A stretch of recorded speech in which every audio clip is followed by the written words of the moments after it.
Hey, what's up, guys? We're gonna be doing from now on. I'm gonna be doing a just like a quick predictions after the weigh-in, where I'm not gonna be doing it the same way as before. It's gonna be a little bit more, just it's not gonna be as what's the word I'm trying to use? As regimented. It's just gonna kind of be more me, like a little more riffing, just a little bit shorter breakdown, just after what I'm seeing during the week, all that. So. The first fight of the night's going to be Nadia Armani and Mike Grundy. And, there's not really anything that I've seen that's going to take me off the pick. I saw both of them just now at the weigh-ins. Nadia Armani looked pretty drawn out at the weigh-in, and Mike Grundy looked pretty good, man. I mean, he looks ripped. Both guys look pretty big. So I think that I'm still going to stick with Mike Grundy. I just think he's going to be able to get him to the ground, man. I think the wrestling's going to be able to do it for him. And, I just have to see it first from Nirmani, see him be able to stuff these takedowns, get up off his back, stuff like that, to be able to beat a guy like Mike Grundy. But so I'm going to stick with my pick with Mike Grundy on this one. For Priscilla Cachoeira against Molly McCann, I mean, I don't know. I'm still going to pick Priscilla. I think that, I don't know. I mean, I feel like Molly is. I don't know. I'm still gonna pick Priscilla. At the weigh-in, they were talking shit to each other, and Priscilla, she still looked a little bit bigger to me, and she's obviously not going to be intimidated by that whatsoever. That the talk with Molly McCann, I just don't think that McCann's going to be able to do anything with that at all. So I think it's kind of just like I don't think that Molly McCann's going to go out there and try to fight technical, man. I think that it's going to be a brawl. I think that she's going to let the crowd let everything affect her, and she's gonna go in there and just try to swing with Priscilla, and it's just gonna be whether Priscilla can catch her, she could catch her, who's landing the better shots, really, because I don't think there's gonna be much technicality in this fight at all, really. Then up next with Dan Ige, Danny Henry, and I've been really going back and forth on this fight, but I don't know. I mean, I'm still gonna stay with Dan Ige to get the win here. I just feel like Danny Henry's just slow, man. I feel like Dan Ige is going to be a lot faster than him. He's going to be able to, get inside, get it to the ground. And I think when he gets it to the ground, I just feel like his black belt is pretty good, man. I know that he does struggle, getting submissions, it seems like, once he gets to positions like the rear naked choke and all that. But Danny Henry's a tall guy. He has, like, big limbs. So I feel like he does have a chance there. I do feel like Danny Henry has a chance to get um, a TKO in the later rounds for sure. And I'm not very confident in that fight at all, really, to be honest with you, in terms of my pick. But I think Dan Ige going to get it done. He's a guy that I feel like they're going to be giving him a lot of favorable matchups because he is part of that Dominance MMA with Ali Abdelaziz and all that. So he's, got a little bit of an in with the promotion. Everyone knows how Ali gets all his guys' title shots, everything like that. So I feel like he's probably going to be able to get these matchups that are pretty favorable for him. So I feel like he probably thinks that he's going to win this fight. Has a lot of confidence as well. So, I'm going to say Danny Gay still gets it done here. And Tom Brees, Ian Heinisch. Ian Heinisch looked big, man. He looked really jacked. A lot of people are really high on Ian Heinisch this week. And, I feel like Tom Brees, he does have that mental block that a lot of people talk about, where he has that anxiety problem, all that. I mean, who knows? I mean, that's something that could be corrected probably. And I mean, I feel, like I said, I do feel like if the fight's there to be won in the final minute, I think Heinisch will probably take the fight. But Tom Brees, I just think I don't know. He has a clear path to victory here.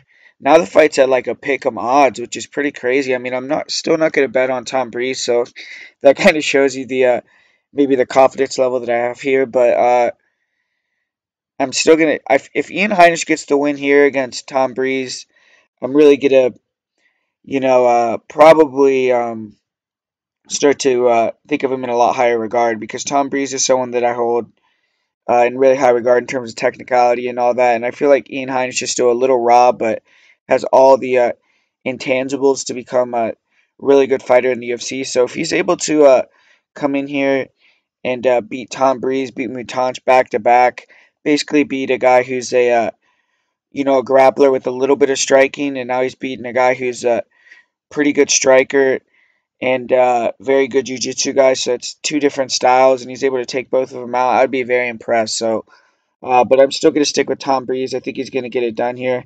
And with Safarov against Nick, man, that was funny at the weigh-in again. Safarov threw a punch. I mean, it seems like can't really hold his composure there at the weigh-ins. It's kind of funny. I mean, pretty good weigh-in.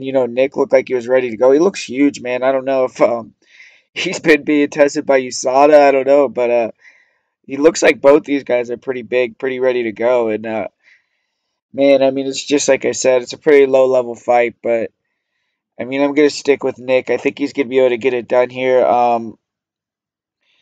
Yeah, I mean, I feel like a decent play for that fight would be definitely fight doesn't go the distance because I don't see that fight going 3 rounds. I mean, I would be very surprised if it did.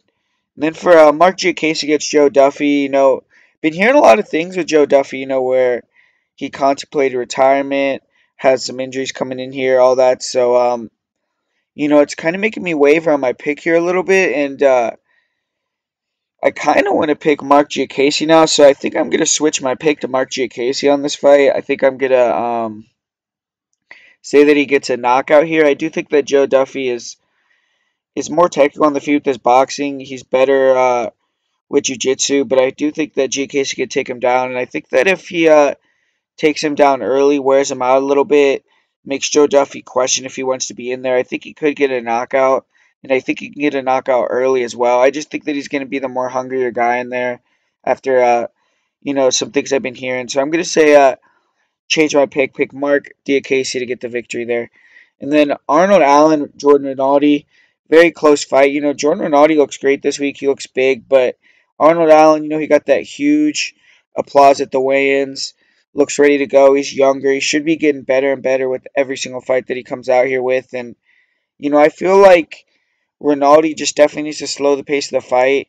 If he gets the fight to the ground, he needs to definitely look for the submission. I don't think that I just don't think that he's going to be able to keep that game plan and grind him out for all 3 rounds if that happens. I just think at some point, the dynamic striking, the speed, the athleticism difference with Arnold Allen will show itself on the feet. He'll get the knockout.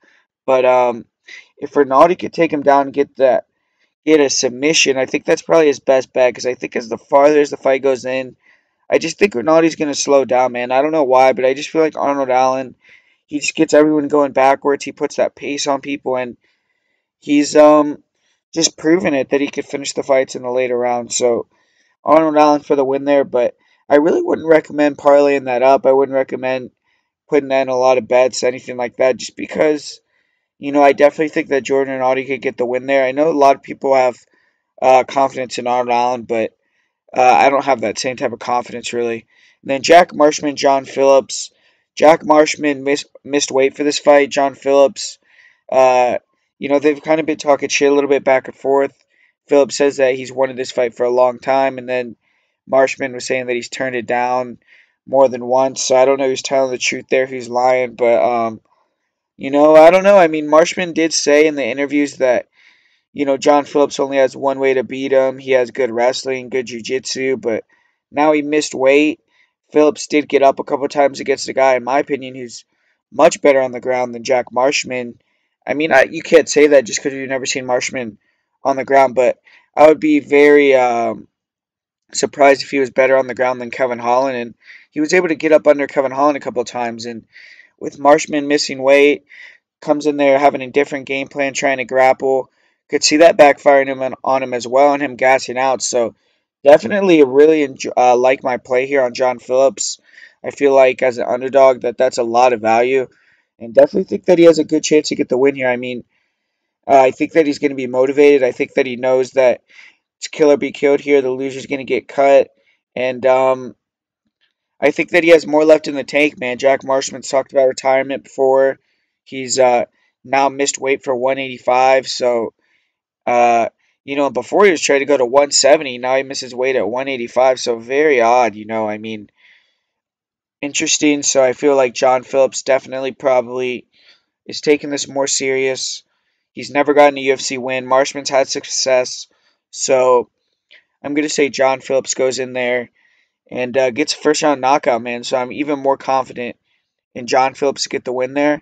And I would recommend playing that fight. Doesn't go the distance for sure. And Danny Roberts versus Claudio Silva. Um, I'm still pretty confident in Claudio Silva, but I did hear Will Martin say something about Claudio Silva having a leg injury, which I didn't know about, which is a little bit nervous for me because he obviously has to plan off that leg to get takedowns, has to be able to come forward.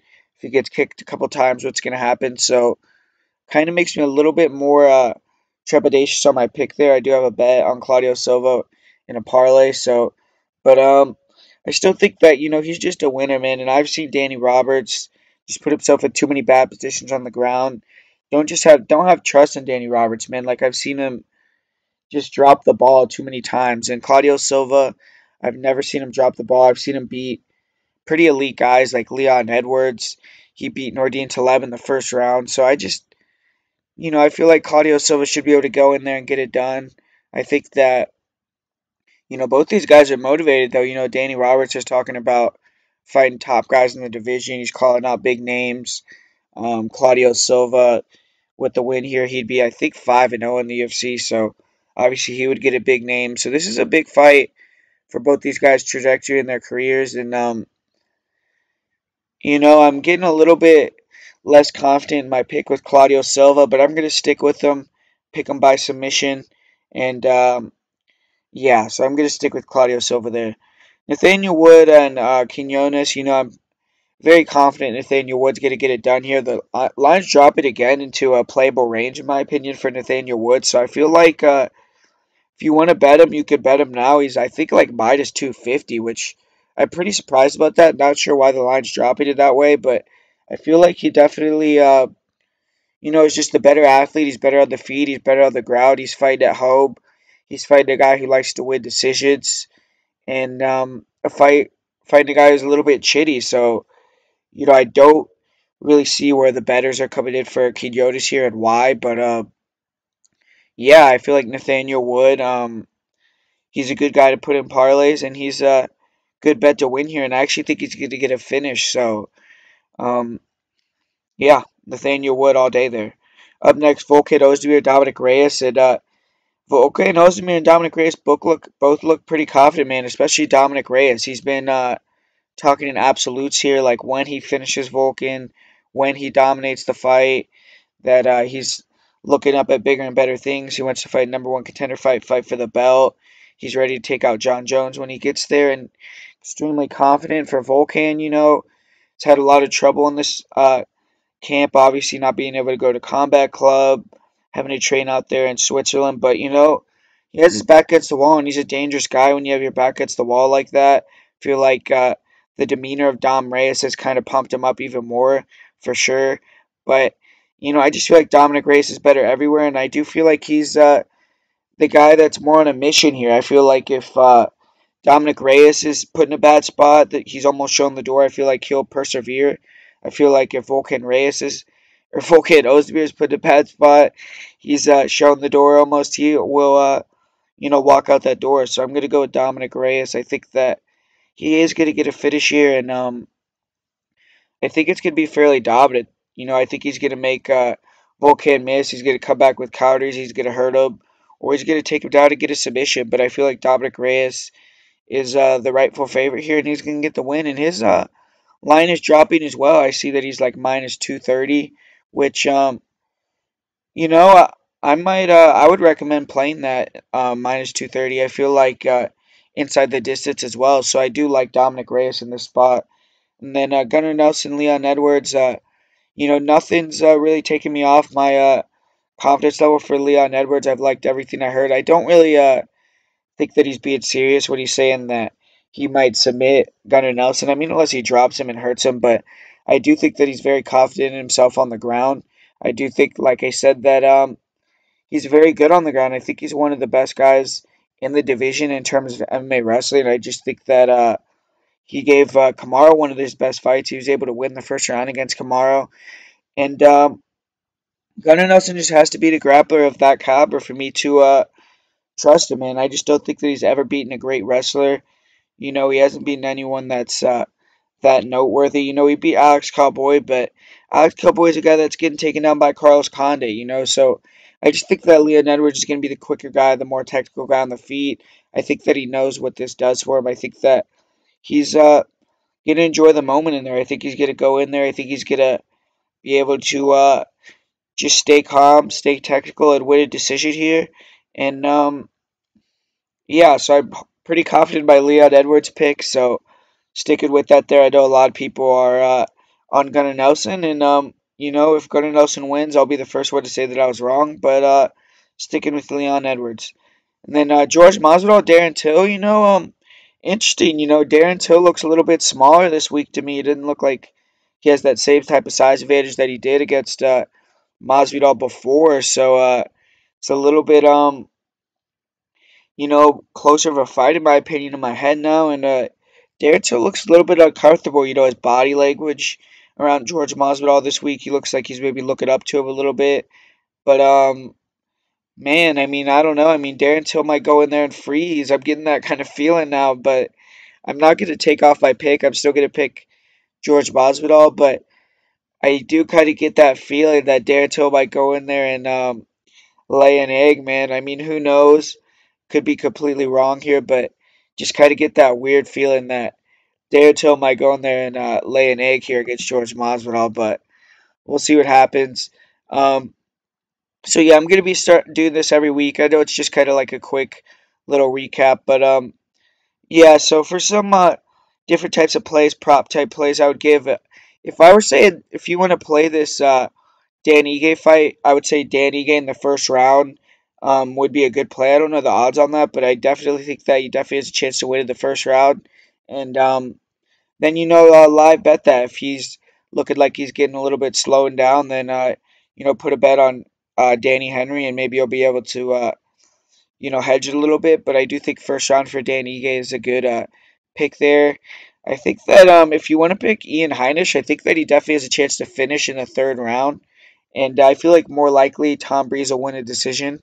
Like I said, with the Saperberg versus Nick fight, I feel like the fight doesn't go the distance is a good prop there. It's always a good prop to try to bet Arnold Allen third round finish because it seems like that happens pretty often. So I mean, it's always worth a stab there if you want to do that. If you think that's what's going to happen, but obviously that's one of the more unlikely plays there. And I do feel like if you're going to play John Phillips, you also could play with the KO prop in the first round as well, because I feel like, almost all of his knockouts are in the first round. Now that I've seen Marshman come in overweight, I don't think that he's going to be able to sustain a wrestling game, even if he does, man. I'm just even more confident of that. And yeah, so I just really feel like that fight's not going to go the distance for one, and for two, that John Phillips is going to get a knockout in that fight. And Danny Roberts, Claudio Silva, I also would say that I don't think that fight's gonna go the distance either. I feel like Claudio Silva is a guy that's gonna go all out for the finish, or he's gonna get finished. I don't think he's a guy that's gonna hang around on the feet, on the outside, and lose a decision. And I think that if he takes Danny Roberts down, he's gonna knock him out. So I think it's gonna be either or submit him. So I think it's either going to be Danny Roberts knocking him out because he's too aggressive on the feet, or Claudio Silva getting that submission, or possibly getting a knockout of Danny Roberts. Stranger things have happened. Danny Roberts is a little bit chinny, so yeah, that's my prediction for that fight. Don't think that's going to go the distance either. So I think a lot of fights probably don't have the chance to go the distance. I do feel like if you're going to play Volkan or Gunnar Nelson, do think that inside the distance would be the play there. But yeah, guys. So tell me what you think about this shorter, little abbreviated type thing after the weigh-ins. I know it's not really very in depth, but just wanted to give you guys something, tell you guys what's up, and what my thoughts are about the build up during the week and all that. So I'll see you guys next week. Enjoy the fights. Good luck on your bets, and yep.